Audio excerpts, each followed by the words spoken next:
అందరూ నమస్కారం. మీకు మొక్క చూపిస్తాను. చిక్కుడు దుంప అంటే ఈ చిక్కుడుకాయలు కాస్తాయి, దానికి దుంప అనుకుంటున్నారు, కొమ్మ ఉంచేస్తారు.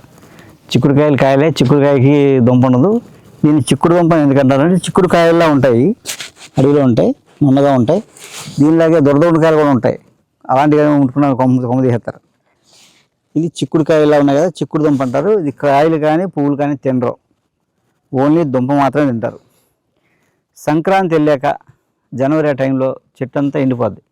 ఎండిపోయాక దాన్ని తవ్వుకుని దుంప చూపిస్తాను. చిన్నవి ఉన్నాయి, ఇంకో 2-3 నెలలకి దుంపలు అవుతాయి అన్నమాట. అది వందగా సన్నగా అలాగా అది బాగా అలా ఊరి దుంపలా ఇంత దుంప తయారవుద్ది అన్నమాట. ఆ దుంపలు తీసుకుని కూర వండుకు తింటారు. మామూలుగా దుంపలు సహజంగా బలం చేస్తాయి, అందులో పిండి పదార్థం ఎక్కువ ఉంటుంది, మంచి కణపుష్టి పట్టిస్తామన్నమాట. అలాగే జ్వరాలు అవి వచ్చి తగ్గిన తర్వాత నీరసంగా ఉంటే ఈ కూరను పెడతారన్నమాట. మామూలుగా సంవత్సరానికి ఒకసారి తింటారు. తిన్న వాళ్ళకి ఎప్పటికీ వీక్నెస్ ఉండదు, మజిల్ లాస్ ఉండదు, స్ట్రాంగ్గా ఉంటారు అన్నమాట. పిల్లలు పెద్దలు అందరూ కూడా అలా చిక్కుడు దుంప వాళ్ళు సంవత్సరానికి ఒకసారి తింటారు. అలా మనకి ఇవన్నీ మన దగ్గర ఎక్కడికి పెరుగుతాయి, మనం పట్టించుకోవడం వెళ్ళిపోతామండి. ఇది చెప్తాం కదా, దేని యందు శ్రద్ధ లేదో అది మన నుంచి వెళ్ళిపోద్ది, దేని యందు శ్రద్ధ కలదో అది కాశీలోనే మన దగ్గర వచ్చేస్తుంది. అదనమాట. అది శ్రద్ధ అనేది ఉంటే అది ఫ్రీక్వెన్సీ. మనం ఏదైతే సంకల్పంకి అంత శక్తి ఉంటుంది అనుకోండి, మైండ్లో కోరుకుంటున్నాం అనుకోండి, అది ఆటోమేటిక్గా మన దగ్గరకు వచ్చేస్తుంది. మన దగ్గర ఉన్నదాన్ని ఎంత తాళం వేసినా శ్రద్ధ లేదనుకోండి, ఏదో అక్కడ పోతుంది. అలా నాలెడ్జ్ అయినా వస్తువైనా ఏదైనా శ్రద్ధ లేకపోతే వెళ్ళిపోద్ది, శ్రద్ధ ఉంటే ఎక్కడైనా మన దగ్గరకు వస్తుంది. అందుకని శ్రద్ధ ఉండాలి. సిరి సాయి అన్నట్టు శ్రద్ధ సబూరి అని అంటారు. ఎందుకంటే శ్రద్ధ ఉండాలన్నమాట. ఉన్నప్పుడే అవన్నీ మన దగ్గర ఉంటాయి, వస్తాయి మన దగ్గరికి.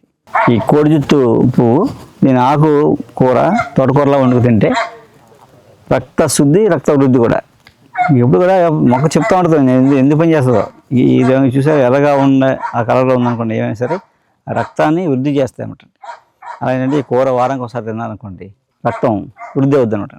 అలాగా రక్త వృద్ధికి ఈ కోడిజుత్తు ఆ కూర కనీసం సంవత్సరానికి ఒకసారి తిన్నాం అనుకోండి, మంచి ఆరోగ్యం.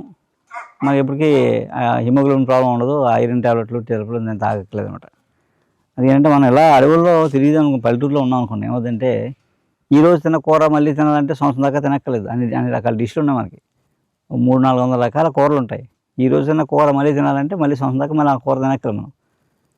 ఎప్పుడు బెండకాయ బీరకాయ ఆమెకాయ తప్ప ఏం చేస్తాం, 300 అవే తిరుగుతుంటాం మన చుట్టూని. అది తిన్నదే తింటున్నాం. కోడి జుత్తు చెట్టు అంటారు, కోడి జుత్తు పూలు అంటారు. ఇట్లా ఇలా కోడి జుత్తులా ఉంటుంది, పైన కోడి పుంజుకి జుత్తు ఎలా నిలబడినట్టుగా కోడి జుత్తులా ఉంటుంది, కోడి జుత్తు పూలు అంటారు. ఇది ఆకుకూర, ఇది తోటకూరలాగే ఆకుకూర వండుకు తింటారు, కూర వండు తింటారు, చాలా బలం. రెండోది ఏంటంటే దీని గింజలు ఉంటాయి కదా, ఈ గింజలు నల్లగా మనకి తోటకూర విత్తనాల్లా ఉంటాయి. నల్ల గింజల్ని పేలాల్లో వేస్తారన్నమాట. మనం జొన్నలు అవి పేలాలు చేస్తాం కదా, పాప్కార్న్. ఏం వేడి మీద వేస్తే అలా పేలిపోయి పాప్కార్న్లు తయారవుతాయి. వాటికి బెల్లం కలిపి ఉండలు చేస్తారన్నమాట. ఉండలు చేసి పిల్లలు పెడతారు, స్నాక్స్ చాలా బాగుంటాయి, టేస్టీగా. మన పిల్లలకి ఎలాంటివి పెడితే మంచి టేస్ట్ ఎంజాయ్ చేస్తారు, మంచి ఆరోగ్యంగా ఉంటారు పిల్లలు కూడా. మన కురుకులు లేసులకి అలవాటు పడిపోయి ఎడిట్ అయిపోయాము. అది తప్పించాలంటే ఎలాంటి టేస్ట్లు మనం అలవాటు చేసామనుకోండి, అవి మర్చిపోతారు. నమస్కారం అండి, మాది పశ్చిమ గోదావరి జిల్లా పాలకొల్లు అండి మాది. నేను ఒక ట్యాక్సీ డ్రైవర్ని. నాకు సైనస్ అనే కంప్లైంట్ ఏర్పడ్డది సార్. నాకు ముక్కులో గడ్డ కట్టేస్తుందండి, నాకు బాగా విపరీతంగానే ఊపిరి అందిది కదా సరిగ్గా. నాకు ముక్కుతో పీల్చుకునే గాలి నోటితో పీల్చుకునేవాడండి.